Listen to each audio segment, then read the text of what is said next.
Hi, everyone, and welcome to my channel and welcome to this live.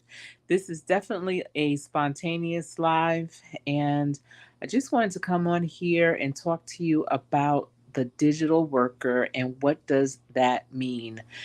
Many of you may have already seen or heard about the actors strike because the actors are be- being asked, well, the people that do um, the extras and the actors that are, I want to say, mid-level to lower level actors are being asked to sign over their likeness to the studios for a fee. I'm not sure what that fee is, but for a certain amount of money.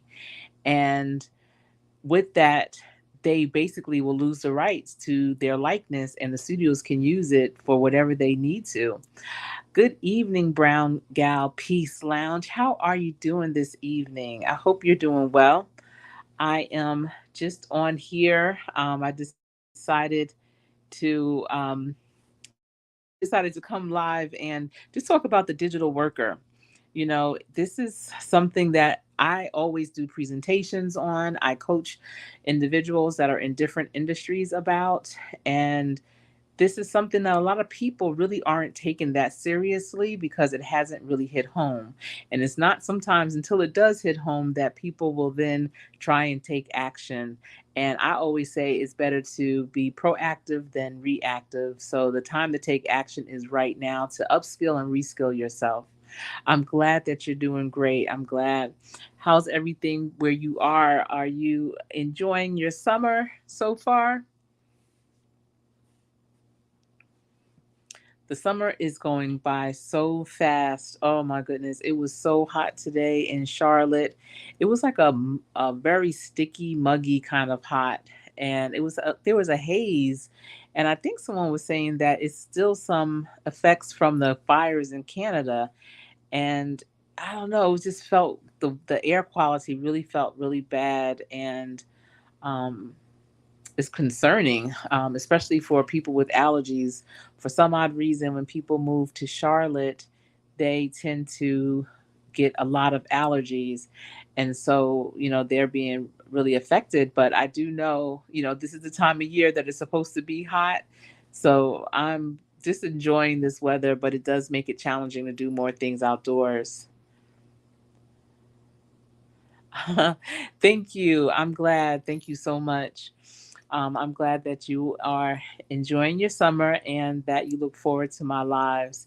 I am going to definitely try and do more lives. I am just really relaxing tonight, but it was just really concerning hearing about the actors' strike. And I'm hoping that people are starting to realize that this is going to be that change. All along, people will say, um, this the world that we know is going to change. We're not going to have this world, and or the world is coming to an end. The world as we know it is coming to an end. And that is so right. It means the end of time doesn't mean the destruction of the world, that we're no longer going to exist. It's just that we are going to be existing differently. So yes, the world as we know it is going to change. The world as we know it has changed many times for many generations. Think about when the automobile first came out, the world changed. People were able to travel in shorter amount of times. They were more efficient, and they were able to see different parts of the country, to see different family members, and just really being able to be more mobile. But with the telephone, people were able to call. They didn't have to always count on the mail. They can actually speak to people long distance. And the phones used to be so different. I even remember growing up, my cousins that lived in Queens, their phone number was AR6 3979. So, there were letters to the numbers, which was really interesting. Yes, there is a shift that is happening. And, we have to know that with that shift, we can't stand still. We still have to keep moving. And keep moving means learning and being relevant and understanding where that shift is going to take you. Whatever industry you're in, you should be understanding the shifts that are taking place, because the digital worker is being realized. And I am in workforce development, and we've been talking about the digitalization of the workforce for the past 15, 20 years. And we were saying by 2030. But I believe since C19 happened, many creatives, many people in IT and in technology had nothing but time on their hands when, everything was on pause and shut down. They had a lot of time to really focus on developing technology, developing the digital worker, so that it is starting to show up even much sooner than 2030. Just like in the workforce development world, we were looking at 2020 as being a time in our history where we were going to have all of these jobs, but not enough skilled people. We were going to have many, many people that needed to work, but not enough that would be skilled to do the work that we needed done, like mechanics, electricians, plumbers, tradesmen, people that work in the trades. We were not going to have enough of them by 2020, and that was very concerning. So we started looking at different workforce development programs like apprenticeships or on the job training, different academies. You may have seen a lot of nonprofits coming up with 6 and 8 week training courses where they were taking people with barriers to employment and training them in different trades, giving them, really quick, short term training so that they can be prepared to take those entry level type positions. But before 2020, well, right at the beginning of 2020, and things were going pretty good. We were also looking at people retiring too, but then C19 hit. And not only did we not have the people to come in, but we were also losing people for succession, retirement, as well as people resigning, people unfortunately passing away. And then some industries shut down because everything closed and they could not sustain themselves. So the industry just completely had to shut down. It was just a lot going on. And now we're looking at 2030, but everything is escalating, just like the 2020 escalated everything. Good evening, Panama City. How are you? Listen, I've been kind of perusing around YouTube. YouTube has been very interesting for me these past couple of months. I have been introduced to so many new people, and I'm very glad of that. I'm happy to have met so many new people, but they're not connecting me or reconnecting me with people that I'm already connected to. But the other day, Panama City, or maybe it was earlier today, you were doing a video on gardening, and I was like, oh, I need to stop by and say, hey, what's up? How you doing? How's it going? But I didn't get a chance, and now I'm just unwinding, and I'm on StreamYard and decided to come on here and talk about the digital worker. But it's really good to see you. I'm going to be stopping by soon. Your channel is amazing. I see Brown Gal is saying hello. And Brown Gal Peace Lounge is really dope, Panama City. If you don't already have her, Brown Gal, if you don't have Panama, I encourage you to connect and really check out each other's content. I think you both will be very pleased with what you both share. So that's awesome. Yes. So I'm just here because I really want. Um, you took a 4 month break? Yeah, listen, YouTube burnout is real. And I find that I have burnout. I don't want to call them burnouts, but I guess so many other things in my life consume me, and I have to really stay focused on a lot of things. I'm working on some really big projects. It's FY24 right now. And so, things are gearing up. This is like the beginning of the new fiscal year for me, new business year. And I don't want to just come on YouTube just to come on just to say I put something out there. I see some content creators, they'll just be on and I don't even know, talking in circles. And I really don't want my channel to have that type of content. I don't I'm not knocking anybody that is doing that, because you have to do what you feel is best for you and your channel. But I'm like, you know what, I really want to be more intentional than that with what I bring, the information that I bring. Yes, please. I hope that you both will connect with each other. And 4 months is a long time, though, Panama. Did you do anything new, exciting during that time? Again, sometimes you can get overloaded with YouTube. And Brown Gal, have you ever had that happen to you where you were, needed to take a break? It could be for a week or a couple of months. I know I took a year off. I actually took 1 year off of YouTube. It just started to get really, really overwhelming. Sometimes, especially when you are trying to hit those milestones, you can get those feelings of overwhelmness. I know I did, where I felt like I was so close to hitting my target, and then YouTube will snatch hours away. They'll snatch people away. You might go to sleep one day. I know I went to bed one night and I had about 2,000 watch hours, and then I woke up the next night, the next morning, and I had like 200 watch hours. And when things like that, those ebbs and flows occur, it can definitely be disheartening. You just it starts to take the wind out of your sails. So I definitely had to recondition my mind for how I was going to grow my channel. I see Black Guns and Gardens is in the building. How are you? Good evening to you. I hope you're doing well. Your channel is growing, and I really enjoy your content. The mixture of your garden looks phenomenal, and the weaponry that you also share. So I really appreciate you and your content for sure. But yes, you try to focus on quality more than quantity. Absolutely, that's definitely one of my keys. Is something I stand strong on, is quality over quantity. I'd rather have one or two good ones, great ones, than a bunch of just random, less subpar content. So definitely.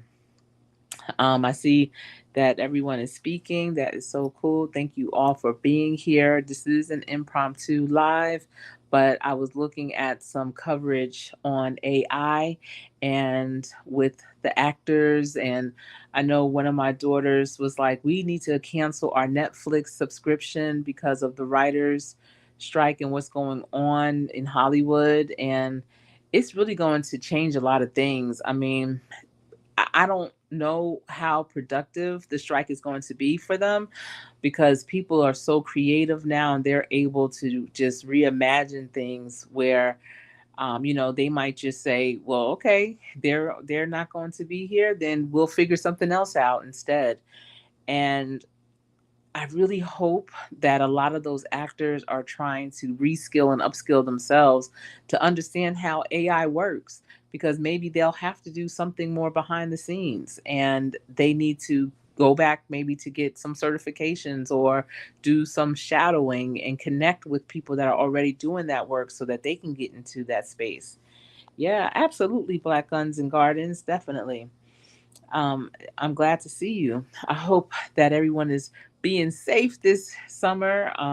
Again, I had started saying that the world that we know it and life as we know it is ever changing, but it's definitely making a big shift right now.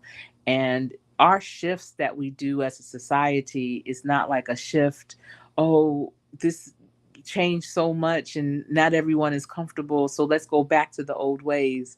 Very rarely when we make big shifts as a society do we go back to the way we used to be.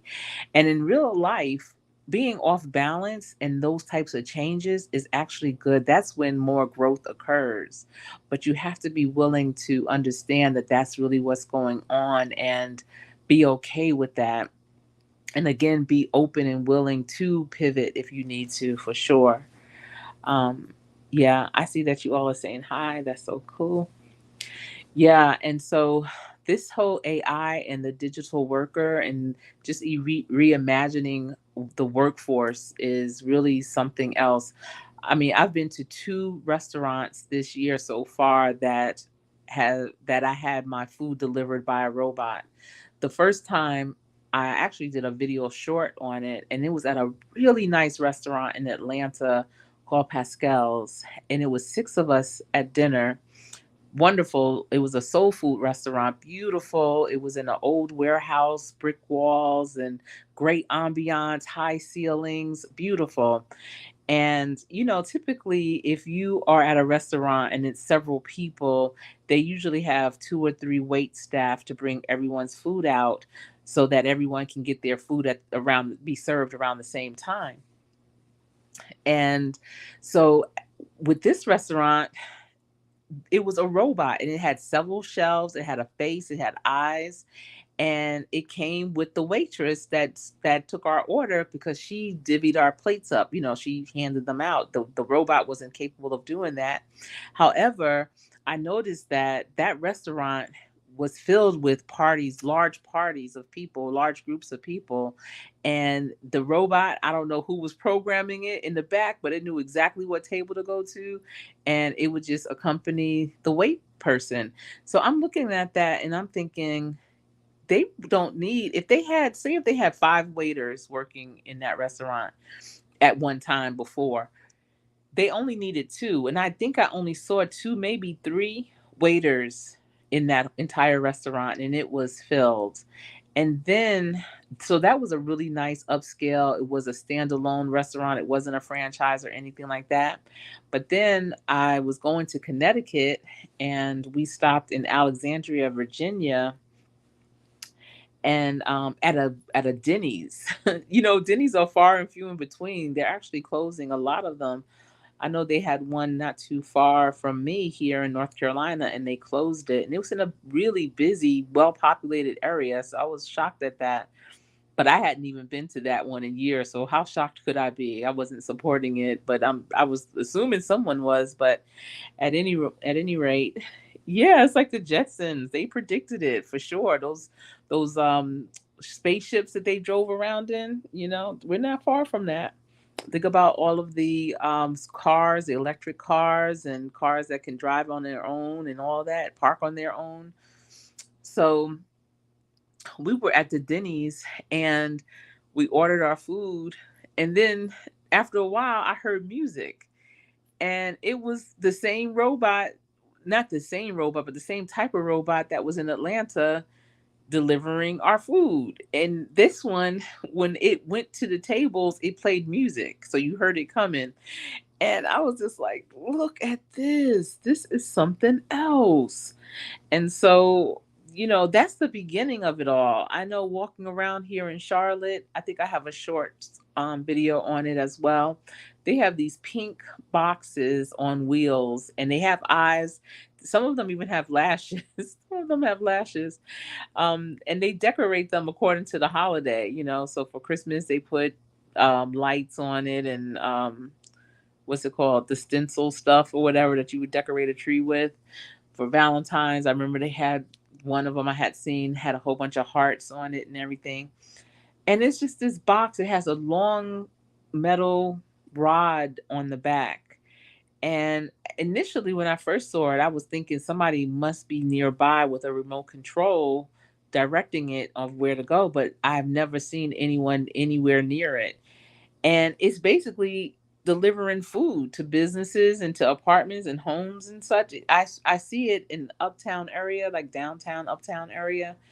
It crosses the street, it waits for the vehicles, it knows, when to go, when not to go. It gets out the way if it feels like either it's moving too slow, or you walking too fast, or whatever. It'll step to the side. And in that pink box is their deliveries. There is delivering food to people from different restaurants. And that's going to take away some Ubers, it's going to, it's just all so interesting. So in your own field of work, think about what technology could do that you already are doing. How is that going to affect you? And I highly recommend, if you can figure that out, for you to look and see how you can get skilled up and learn that technology that will support you. So my youngest is going to school for economics, but she's working in finance. She's been doing that for the past couple of summers, and she's in this really amazing group. It's called Alt Finance. It is so dynamic. And I'm telling her, and she's doing this as well, but I'm like, think about digital, like fintech, finance technology. That's dealing with cybersecurity and different things, technology related, that deals with finance.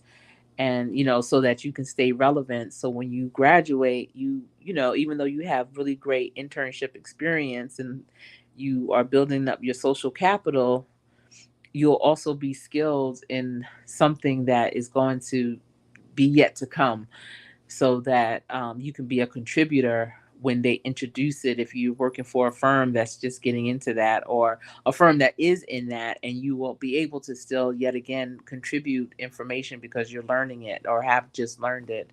But think about that for yourself, because what's going to happen with the digital worker, and what does that mean? It means that something that may have taken four people to do may take two, maybe one, and in some cases none, no real human being to do it. And with that, new opportunities will be developed, because I don't want this to be a doom and gloom. Everyone always tries to say the end of the world, oh, it's so scary, it's this, that, and the other. But as a society, we always make it through. We always survive. We always push through and make things happen.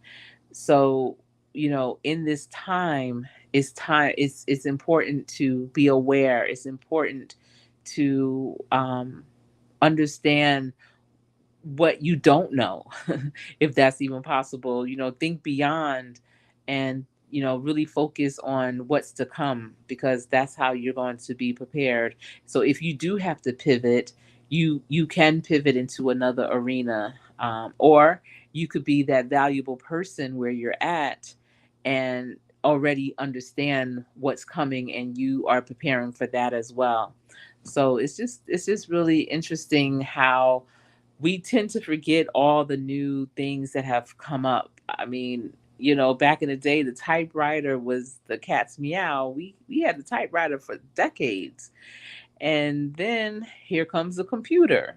You know, I remember when I graduated from college, I think it was a Brother's typewriter. It was the one that had this really thin, it was like a 2 inch, if that, a 1 to 2 inch screen. And oh, if I was to see it now, I probably wouldn't be able to read it. But the way the letters appeared, but it was so cool, because it was a typewriter, but it was a computer at the same time. I didn't have to hit print, or I can see what I was typing before it got onto the paper, and I can make my corrections if I had to. And back then, that was a big deal. That was cutting edge. And then even when the regular computer came, and the letters were a green neo color, and it was just kind of weird, but people just kind of walked around computers like, what is this? And, it's so big and bulky. Who's going to want to use it? And now we can't even live without it. There's probably hardly any days that you don't even go without using your computer. Just like with the phone, the cell phone, before everyone, or people that would have them, it was only in their car, their car phone. And I remember when we lived in New Orleans, and this one player for the Saints, they had a Lexus, like a Lexus 400 or whatever, the big body Lexus. I forget what number it was, LS 400 or something. And his wife just got the phone in the car. Remember they used to put the phones in the armrest, and she was so excited, like, look, we got our phone, it's in the car, like balling, whatever. And I was like, so when you're not in the car, how do you use the phone? If the phone is in the car, I'm not understanding. So you can only use it while you're in the car. How often are you in the car? How long are you in the car? That to me, that concept did not make sense to me. But then remember the big cell phones that people would have, and so especially it was like guys back in the day, more so than women for some reason. I would always see the guys like, yeah, in different types of industries, let's just say, would have the big cell phones and they would have to carry a bag to keep it in because it was so big and you had to pull out the antenna so that you can get reception. And then some people would have their cordless phones from their house and bring it outside and perpetrate as if they had a cell phone. I used to think that was funny too. But then they had the flip phone, and but you never really thought that the cell phone would ever take the place of a landline. So it really wasn't a big deal. It was kind of like people over there have cell phones and it wasn't accessible for everyone. It was very expensive. There were very few carriers, and you know I don't think we looked at it as something that was going to just completely take over the use of a landline. I know very few people that have home phones. Do any of you have home phones? A phone that's a landline in your house? I know a lot of offices are also getting rid of landlines and are just issuing cell phones to the employees. And a lot of companies would have both back in the day, landline and cell phone. But since C-19 and people were working remotely, they always had their cell phone, and the landlines became not really a factor. So saving money, they were able to get rid of the landlines and that bill and just really focus on the cell phones. But I know we don't have a landline in our home. um, and we have fiber optics or whatever for internet. But yeah, we haven't had a landline in years because we really weren't using it. And it's like, why are we you know why do we even have that when we don't use it? So, but yeah, so the cell phone was that. And then yeah, just your cell phone. Yeah, do you remember you had one too? You had a big bag. Uh-huh. And did you notice, Black Guns and Gardens, that with that cell phone in that bag, did you see many women, or was it mostly men in your circle that would have had that type of cell phone? Because I never really knew women back then that had cell phones. I only knew guys, and that's kind of strange. That's interesting. But those phones were huge. Yes, just the landline, just your cell phone. I think people, they just got used to just using their phone, and everyone just at some point was like, you know what? Why do I need this house phone? I don't need this house phone. I wonder why it was mostly men. Do you know why? Why was it mostly men with those big cell phones back in the day? And women are the ones typically carrying purses. I know even back then when I would see it, the purse that I know, one of the popular purses was the Gucci. It was like a tote bag. It was long and it had short straps. It was real cute. And so that easily could have fit a cell phone. I don't even know what I used to carry in there. It wasn't a book bag. I mean, you could have used it as a book bag, but we didn't. It was just like, I don't know, trying to be cute, carrying a big Gucci purse around. But yeah, women carry purses. So I don't know why most women didn't carry that type of cell phone. But then also, I remember when I lived in New Orleans, and especially when I was pregnant with my son, I would I would write letters to one of my dearest cousins. She lived in New York, and she was married to a music. She still is married to a musician, a jazz musician, and she had a daughter. Her daughter actually just had her first child. She got married right before COVID, and yeah, doing very well. But she had a son. Her and I were pregnant around the same time, and it was my first, so it was her second. And we would we would type up. We had a computer, so we would write the letters to each other, and then we would fax the letters because it was before internet. I mean, it was before email. So we would write all kinds of things because, we of course could have picked the phone up and called each other, but we didn't have a lot of time to speak on the phone. So we were like, let's just write letters because at that time we liked to read. Back in the day, reading was definitely the thing. I think reading is making a comeback now for sure. So we would fax. So we would have all this fax papers. Our machines would run out of fax paper, and we just would go back and forth, back and forth.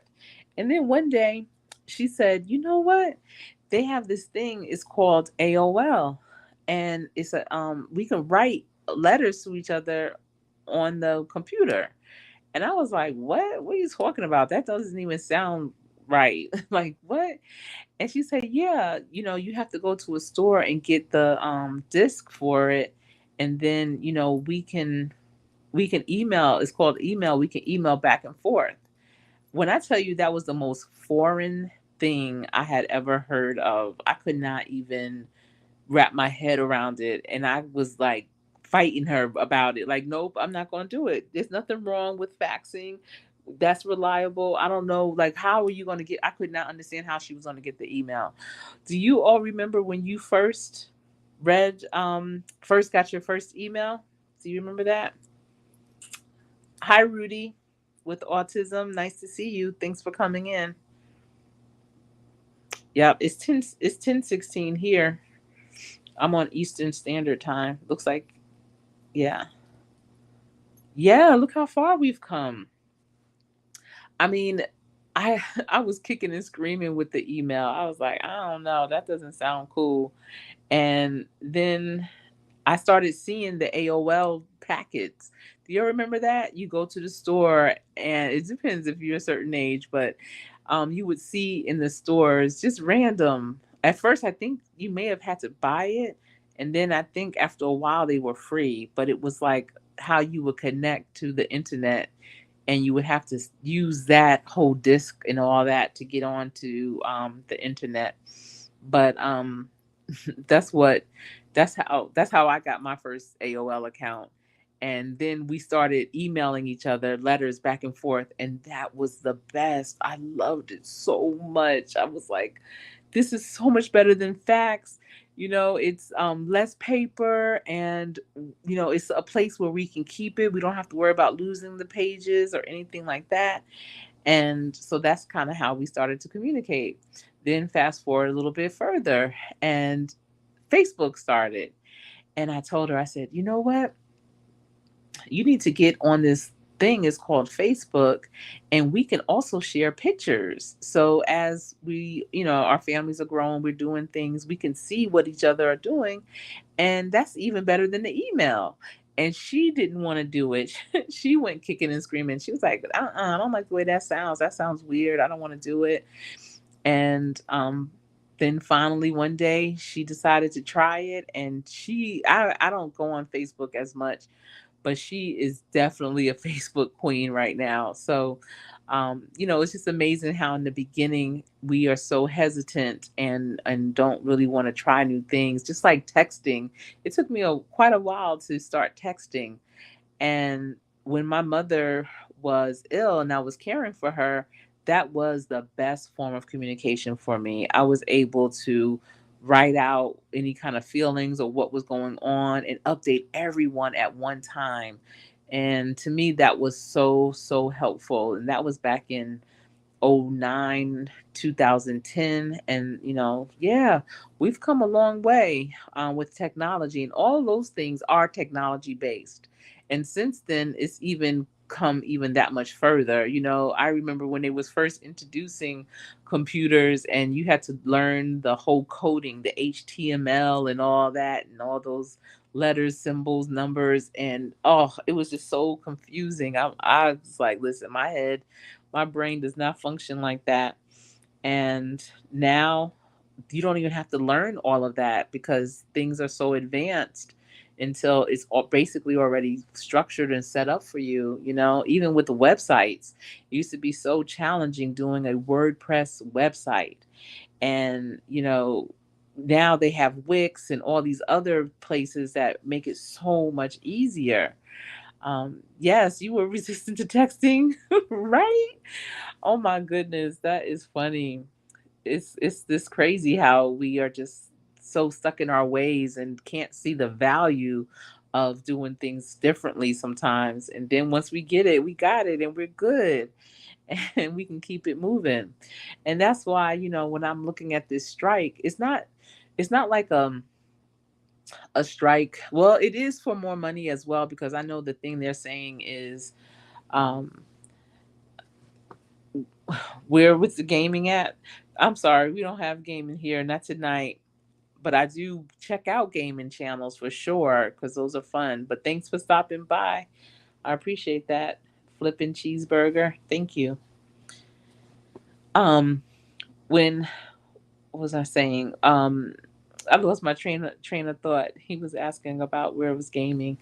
But yeah, but with the strike that's happening, if it was just about pay and salaries, I can see that being something they're going to negotiate and come to an agreement about, maybe. And I know that that's part of it, because they're saying, you're telling us that using AI is going to be less expensive than paying a real actual actor. And, at the end of the day, unfortunately, it will be. But then they're saying the executives are getting so much more money. They're getting these pay increases. So maybe if they didn't get those pay increases, they're not the ones that people are paying the money to go see. They're not the ones that are actually doing the acting that's putting people in the seats, I guess they're saying. So, if you didn't take such a big pay increase, then maybe this wouldn't be the situation. And I know that's part of the challenge that they're going through. But they have to realize that we're talking about AI. We're talking about the digital worker. We're talking about technology. And this is one of those ships that is sailing whether you want it to or not. The anchor is lifted. The boat is taken from the dock. It's, the ropes are rolled up, and you have to either go with the tide or be left behind. And that's why, again, I'm saying, in your industry, if this is something that you can foresee in the future, and you may not even foresee it, but at this point, you need to start considering that it can happen. What are you going to do, and how are you preparing today for that? The time to prepare is not when they tap you on that shoulder and tell you, I need you to sign this waiver, or I need you to sign your image over to us, your likeness to us. That's not the time to see it coming, to know that it's coming. I'm considering even the things that I do, and I'm trying to streamline some of the things I'm doing and making it more digital, and utilizing more and more technology, so that I can be even that much more comfortable, just in case things start to pivot and I have to utilize it even that much more. But my hope is that what I do, and for whom I do it for, that the human touch, which is what I give and provide, won't be replaced by something that's digital, something that's AI related. I mean, AI can do a lot of things. It definitely, they have emotions down, they have gestures down. They're making them with to have compassion, empathy, just a lot of things. It's incredible, some of the things that they can do. But I still think there's something to that human approach that you just can't replicate with technology. And I'm hoping that if one day they are able to do that, that'll be well beyond my time, because I know everything evolves, and one day it probably will have a very human element to it. But I don't think that's going to be in the very near future. But at any rate, I'm still, keeping that in mind for sure. Um, but if you are doing things like with gardens, with real estate, construction, oof, if they ever do that with, well, I know there's not necessarily robots that will be able to do construction, but the technology that is used to do some of the things in construction are going to increase, which will make it will make it so that it's not necessary to have as many people on a crew anymore. So, but what are your thoughts about all of this with the digital worker and AI. Is this something that in your realm of things professionally that you're thinking about? Definitely have these types of talks with the young people in your life, so they're not just going into traditional things thinking, oh, it's always going to be like this, because it's not. That's the unfortunate part. That's why, none of us have arrived. We're always in this thing called life to learn, to evolve. Some people, they think, oh, I'm just done. I don't need to learn anything new. But yeah, you do every day. Every week, you should be able to look back and say, at least list one thing, one new thing that you've learned. Even if it's an app, start playing around with your technology that you have. I just got a new iPad, and this one has more bells and whistles than my previous one. I've been getting iPads since the first generation. And actually, I still have my original mini that's a first generation, and they told me that might be a collector's item one day because they're not making them anymore. But, you know, start playing around and seeing how you can manipulate them and write the steps down so you don't forget them. Maybe even doing something like teaching others how to use that technology. There's always room for training and for growth for others, especially senior citizens. Oh my goodness. I remember, because I'm an adjunct at a local college, and I did it in when we lived in Virginia as well. But I know when we came back here to North Carolina, one series of classes I taught was to senior citizens on basic computers. And it was just so amazing how many of them would forget their passwords. And I'm like, there's no password in your life, or no like important word or word that really resonate with you that you kind of use, and you may manipulate the end of it here or there with letters or numbers or something. And they never ever, I mean, they would have the most random password. And I'm like, why do you do that to yourself? And then they try to find a little scrap of piece of paper that they wrote it on. And it was just always something, that part, just getting them signed on. And then, I literally was basic. I had to teach them about the mouse and how to click on different things to get to different parts, like with Google or with their email. Oh my goodness, email was something else too. They were writing the whole email um in the memo, what's it called, the in the subject line. I'm like, no, that's that's not what we do. But you definitely taught me patience in teaching that class. But it just taught me as well, because I'm like, yeah, no, I have to always learn. Don't ever think you're too old to learn, but don't let too much time go by when there's new things that are being introduced before you jump in to try to learn it. I mean, computers have been around for a long time, and many of these seniors never even sat down at a computer. And it was just like, listen, we can go to the library. I'm not saying you have to own a computer, but you can definitely go to places like the library and touch it, or like they were at the school, the community colleges, they hold things, or churches even are starting to have, or I know they always would have something for seniors and computers, or for the community and computers.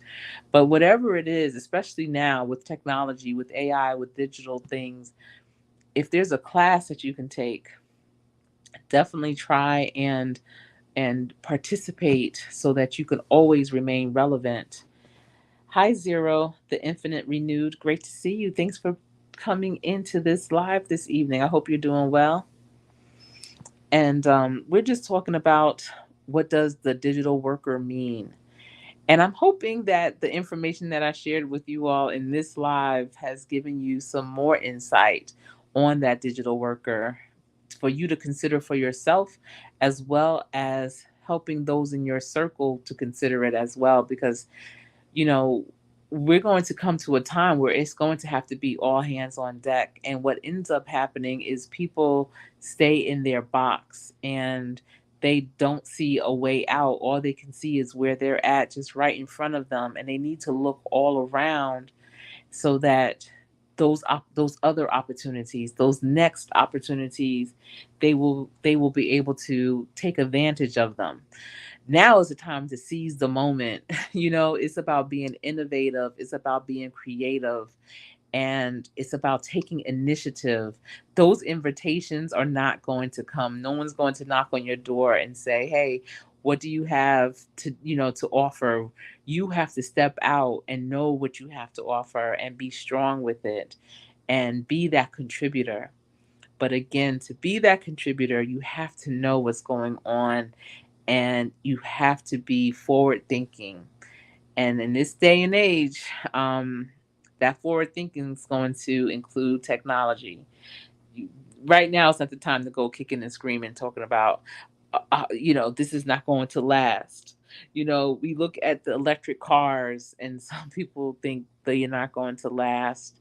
Um, we're looking at green infrastructure and people, businesses getting tax breaks from their cities because their buildings are green, they're lead free, they have gardens on the rooftops, they have gardens on the parking decks, things that are sustainable.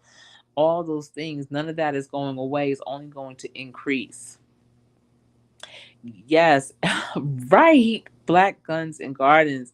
YouTube has definitely challenged my technology skills for sure.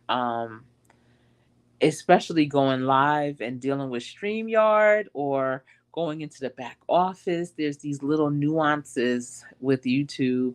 They're always evolving. They're the second largest search engine next to Google, who owns YouTube. And, so they're always evolving to stay relevant, to stay on top. And that's a good thing. That really is. It really is. And so Zero is saying humans will always be relevant. Just look for ways to create jobs for yourself and others because the big companies won't even, though they are way too many jobs out here. I know that's the thing, Zero. You are so, so right. There's a lot out here. That's what I'm saying. Is right now you can be so innovative. Now is the time to seize the moment.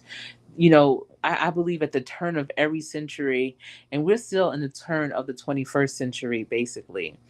It takes a while once you get into that new century to kind of see the lay of the land. Everyone has these growing pains. People are kind of like, wow, I made it. My kids ask me, how was it growing up in the 1900s? And it's like, yeah, wow. And we're in it. So now we're kind of ankle deep in it, and now is the time to see what is your impact going to be.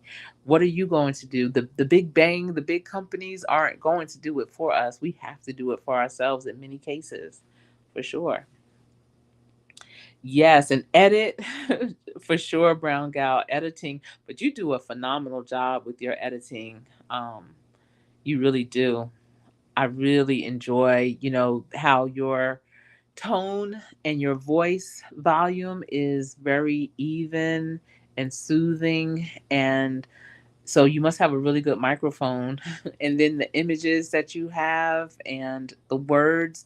And that's a lot of preparation, to have the right words to match the right background and the right title. And then we talk about keywords and search engines and all these different SEOs and all that. So it's a lot going on.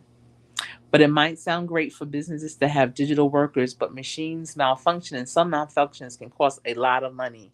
And let me tell you, Zero the Infinite Renewed, that's why, one of the things I was saying in this live is if digital workers are going to be taking over some of the things that people are currently doing, then learn how to work those digital machines, like the actors that are going on strike right now, especially the ones they're saying they're calling themselves like the middle class actors. They're not the A-list actors. They're the ones that they have a lot of roles, but you may not know their name. They're not the headliners, and they're being hit the hardest. And so what they're saying is, they want us to sign over our our likeness, and so they can use it, and this AI is taking over, da da da. But instead of like complaining about it, my thing is learn how to work AI, learn how to manage it, learn how to fix it, because we have these electric buses, we have electric cars, but not a lot of people are going to school to be electric mechanics. And that is, looking at things in that way. So if there's a mechanic in your world, in your circle, definitely encourage them to learn about diesel engines and electric vehicles for sure. Yes. Black Guns, you do a good job too with yours. It's like I don't know. Do you do a voiceover, or are you talking live as you're showing us your gardens? That's a question that I have for you. Oh yeah, absolutely, Brown Gal. I have a whole playlist with your videos because I use them for stretching in the morning. So I have a playlist that I have. hmm Oh, good. I'm glad that y'all connect. You both would be good content creators to be connected with for sure. I think everyone in here will be.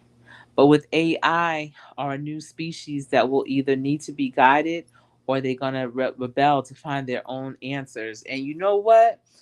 If that happens, I hope that is far in the future, because that's the thing. When I see these robots walking around, and like I said, I've been to two restaurants this year, 2023, literally this year, that delivered, that brought the food to our table. And it's like, if that robot wanted to go crazy, get short circuit or something, mm, that would be something else. That's not something I'd want to see for sure. But yeah, um, but it's here, and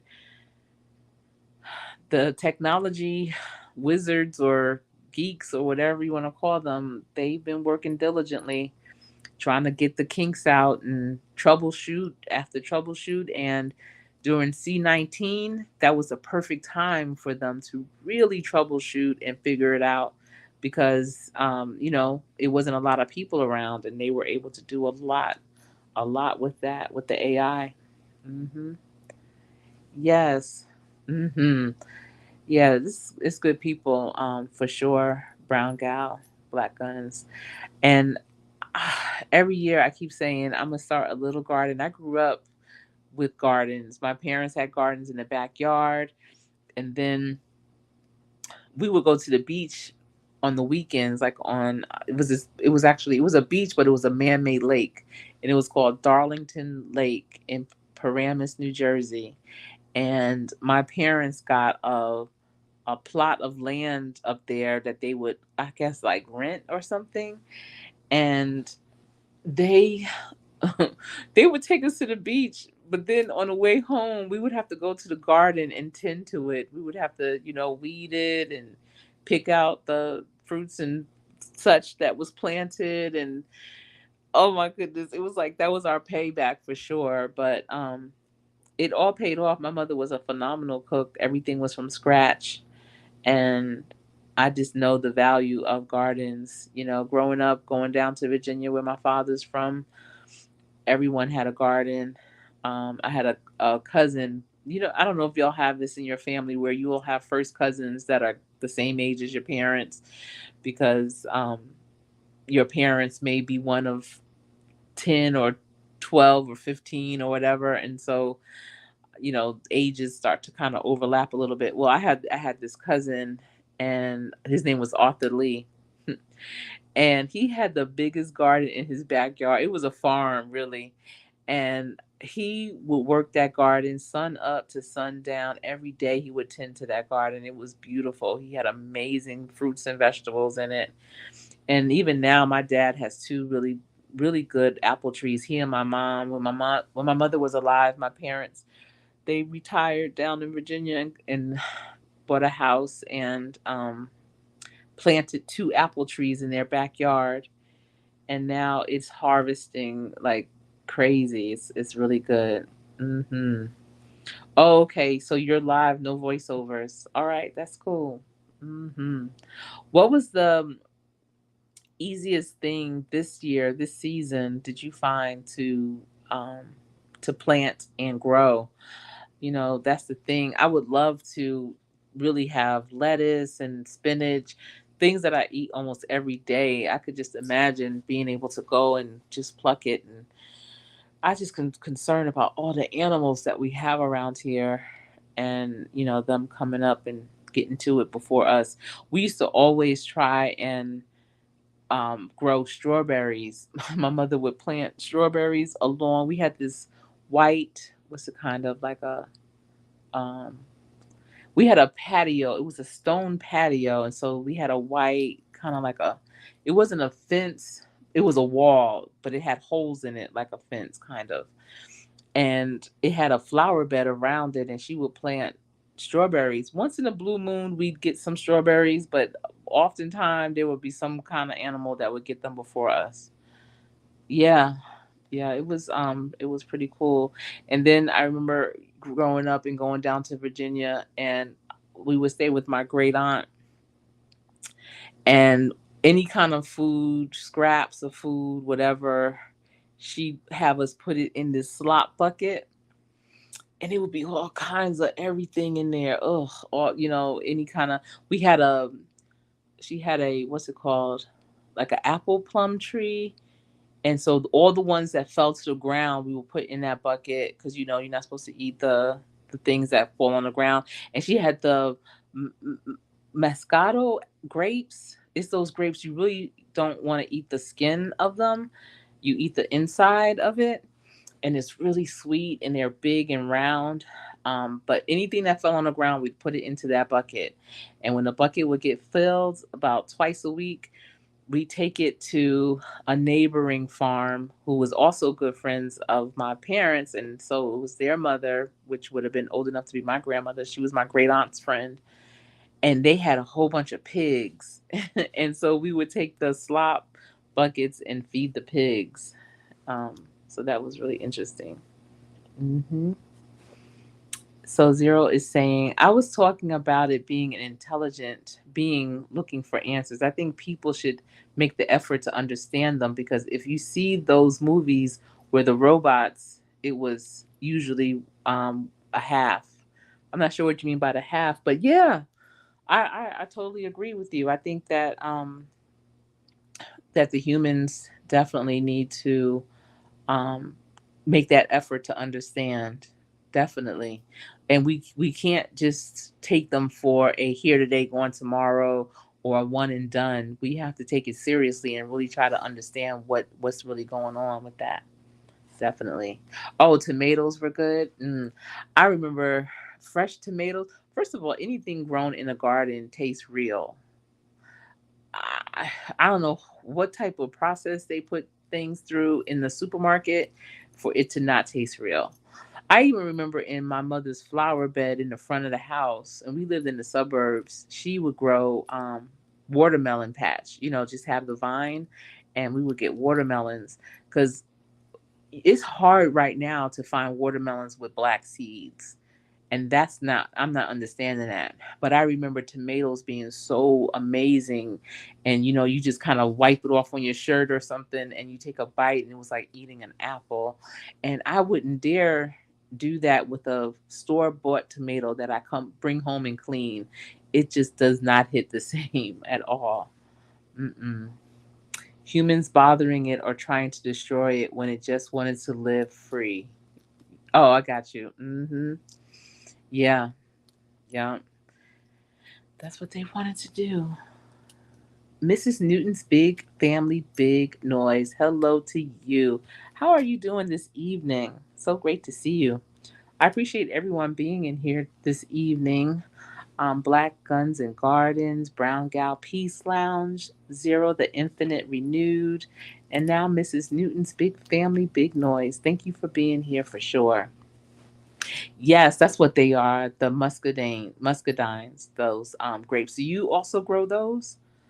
I remember we had a whole vine of them in Virginia. And listen, so the farm in Virginia was my grandfather's, and he had a well. Well, no, my great grand. It would have been my great grandfather. he had a well, and when my dad said when he was younger, it someone threw milk down the well and it spoiled it. And that my father's 85, and that well water was never ever the same. No one ever could drink it. So they had to dig another well off, somewhere else, and to have it as a hookup for the house once they got indoor plumbing. But that was awful. Could you imagine? Just the he said growing up that water was the coldest, purest, best thing ever. And when someone accidentally, I don't know, I'm just putting air quotes, accidentally poured milk down that well, it was just terrible.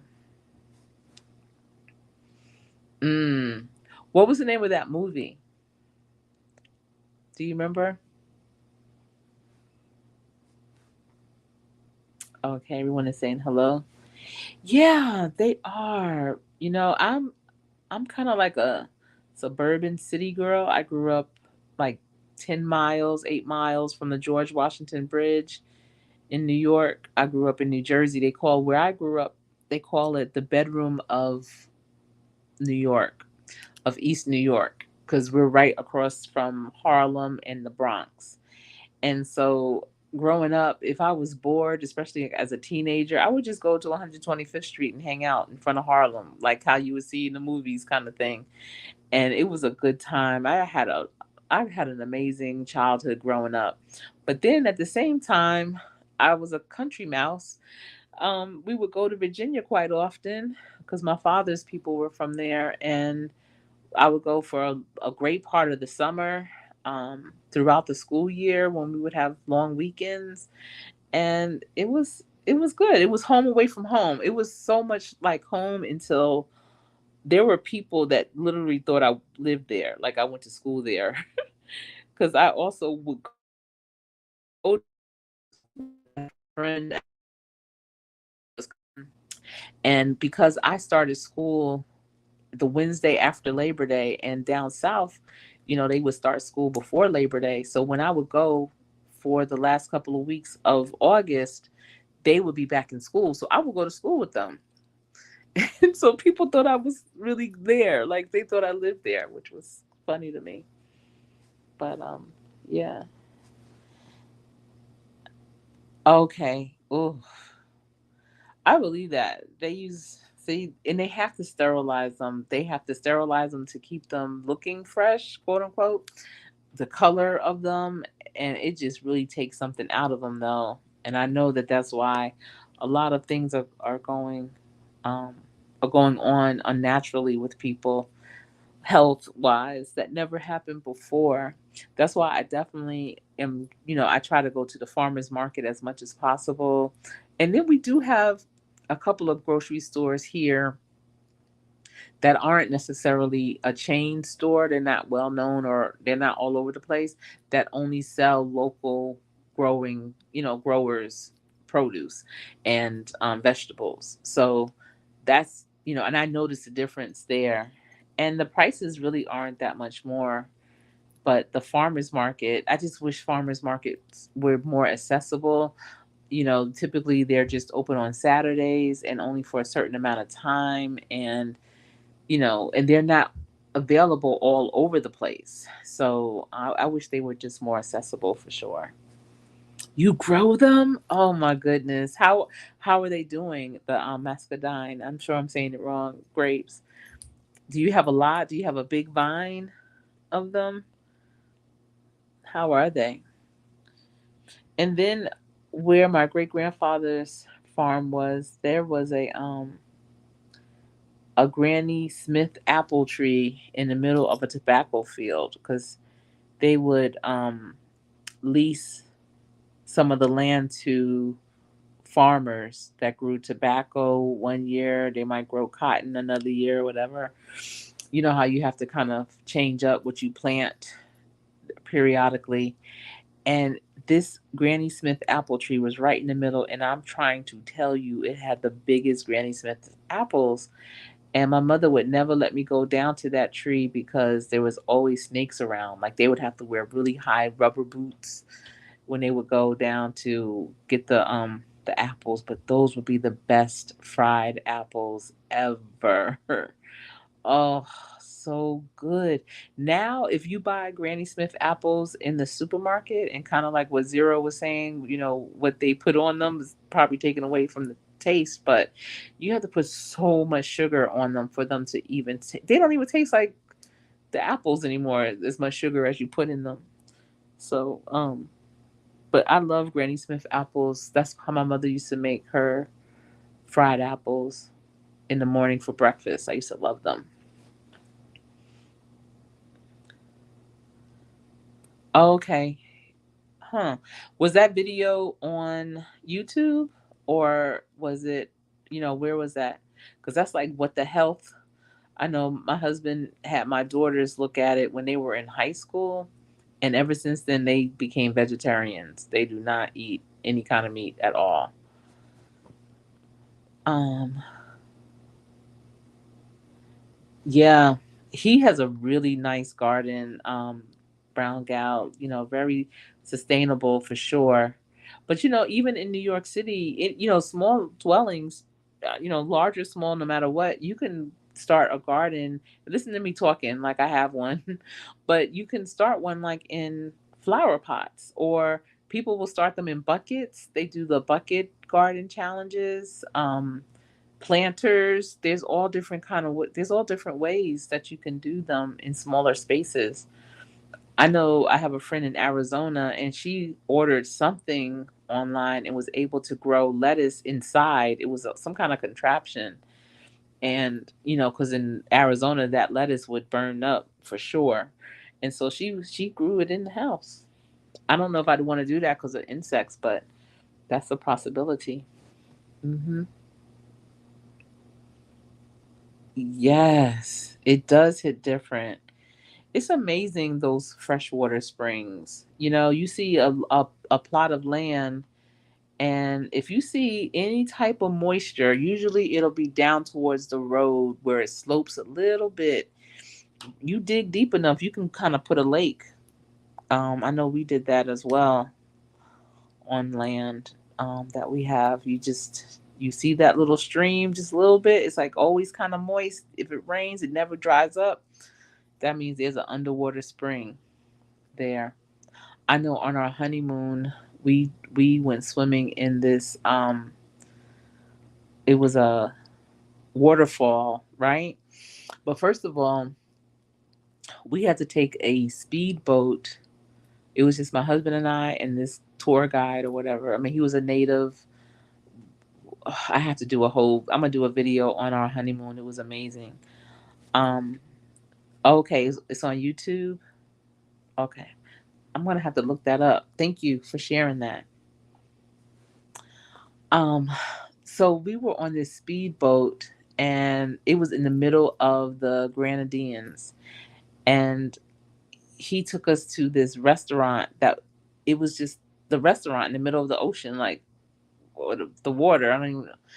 And so we went and had lunch there or whatever, and then he took us to this other place, and it was a land. We couldn't go all the way to the shore. We had to. Hi, Vernell. How you doing? Good to see you. It's good to see you. Um, so he took us. We couldn't go for whatever reason. We couldn't go all the way to the shore, and it was a speedboat. It was just a one motor speedboat, nothing fancy to it. And so we jumped overboard into the water and swam to the shore. And he, anchored the boat and everything, throughout the anchor or whatever. But we jumped off the boat and swam to shore, and then it was a beach, and there were people there, that I guess that I don't know where they lived, but there were people on the beach. They weren't vacationing, they was just there kind of hanging out. And we walked on the beach, and it was trees, like a forest beyond the beach. And we walked to the through the forest, and it was quite a ways into the forest when we happened upon this shaded, really, we was in the forest, so it was all shaded, but it was a shaded area with a lake. And when you looked up, it was a waterfall coming down into it, into, I don't know what you call it, I forget, but it's like a body of water. And we were like, oh my goodness, it was an oasis for sure. Something unexpected. We were not thinking we would go, that's what we were going to see. We just thought we was just going on this like hike. And we jumped in, and I promise you, my soul jumped out because it was so cold. It was the coldest water I've ever swam in. It was so cold. And but then you got used to it, and it was just beautiful because the water was so clean and pure. And then when we climbed up off, out of it, and our tour guide was saying that many people have lost diamond rings, Rolex watches, jumping in because it's so, oh, I don't know. But they, any kind of body of water, if you're going to swim with all that on, you might lose it anyway. But I know I was nervous because, we just got married. It was our honeymoon. I was like, oh, I don't want to lose my ring or anything. But then after we were there for a while, we just were hanging out. And then it was time to go back to the hi Roxanne 59. How are you doing? Thanks for tuning in. When it was time to go back to the boat, we had to swim back from shore. And when I tell you that was the hardest swim I ever had to do, I was like, I don't know if I'm gonna make this because it was so, the currents, were coming against us. And that's when I realized I wasn't as strong of a swimmer as I thought I was.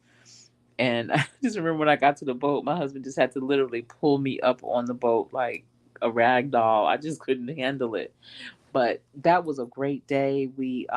He took us to another spot, and it was a coral reef, and we jumped in, and it was like swimming in a fish tank. And the odd thing, so where we went to on our honeymoon, it was a very secluded island. It was teeny tiny. It was only 35 acres. Only 11 cottages were on the island. And we never saw a life jacket. We never saw a life jacket, um, which was interesting because we actually did um, a 3 day, 2 night yacht cruise. It was just us, the skipper, and a cook on the yacht. And we would jump again, young. When you're young, that's why it's so important to do things when you're young, when you don't have a lot of experiences and life is just going and you just flowing with it, because we were just jumping off the yacht, swimming. Sometimes, the captain of the yacht would say, you want me to row you to shore, because we stopped over at two other islands, and they were kind of like touristy a little bit, and we would be like, no, we'll just swim over there. And we would just jump off and go swimming over to the other island.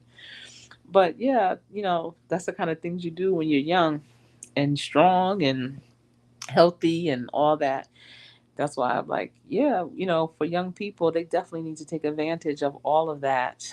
But then as we are more seasoned and wise and become of age, we still have to take advantage of everything we could take advantage of. Again, we are never too old to learn, never too old to grow, and really enjoy some things you have to do vicariously through the young people. But the great thing, I feel like technology is definitely the equalizer. Technology has no age. All you have to do is continue to tap into your creative juices. We all have them. It's just a matter of tapping into them and don't let them die down. Now is the time to keep them flowing for sure. But I hope that you were able to catch some nuggets. Did you catch any nuggets from this discussion about what does the digital worker mean? I hope I was able to explain it to you in a way that was conversational. However, you can also see the importance of it. And I also encourage you to check out what's going on with the actors, and as you're hearing them, because they're crying out and they're saying this is going to affect us all in some kind of way, financially, socially. We don't even realize the impact that this might have, but it is going to have an impact for sure. But the thing is, try and be excited about it. Know that this is really the moment for those opportunities. And thank you so much, Brown Gal, for sure. Consider all the things that you can do. Now's the time to take the blinders off, open your eyes, and see how you can be that contributor. Um, Someone was saying in one of my groups that I coach, they were saying, what do you do when something that you want to start doing doesn't turn out right? How do you recover from that? And my response was, it's not about the recovery, it's about the lessons learned. So it's about going through a situation and maybe the results aren't what you wanted them to be. But what are the lessons that you learned? And that's the value. That's the nugget. That's the part that puts a smile on your face. Because sometimes it's good for it not to have worked out, because now you know what to do next time or what not to do next time. Either way, it's going to make you that much better. So, in all things that you do in life, whether they are successful or challenging, look for the value, look for the nuggets, and how it is going to improve your life personally and or professionally, because that's what this is all about, growing, and just keep striving. But that's all I have for you tonight. I just wanted to come on here. I keep saying when I do a live, I want to do more lives. And this one was kind of a low lift, because I'm actually relaxed, I'm chilling, and I just really felt the need to come on here and discuss this AI piece, because I do presentations on this. I coach people on this. I write articles, literally published articles about this. What does this mean for people and how to prepare ourselves? So I said, looking at the actors, I needed to come on here and just put my little 2 cents in, see what the pulse check was out here, the temperature was out here with everyone else around it, and just to, make you more aware of it if you weren't already. Again, please be sure to share this information with your circle. It's no sense in you just knowing it. Let your family and friends know about it too, so that you can help them and pull them up as well. Always say, you don't want to be the smartest one in your group, the most woke person in your group, and have these discussions with them as well. The young people, especially, where are they going in their life with their education, their training, their work experience, their business experience? This is a time where they can do a business, look and see where the gaps are and fill them. But at any rate, I'm glad you all were here. Hi, Eastad. I enjoyed that game that you were playing last night. Mm. The way you had the character dancing was hilarious to me. That was so hilarious.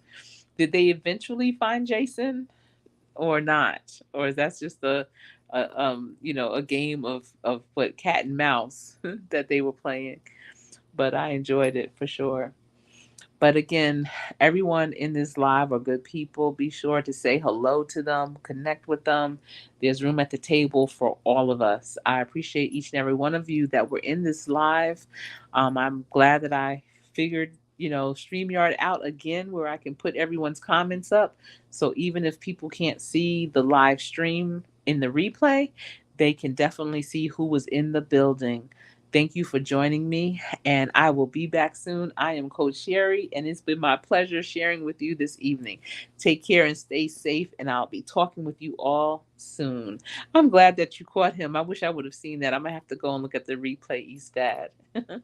All right, everyone. Take care.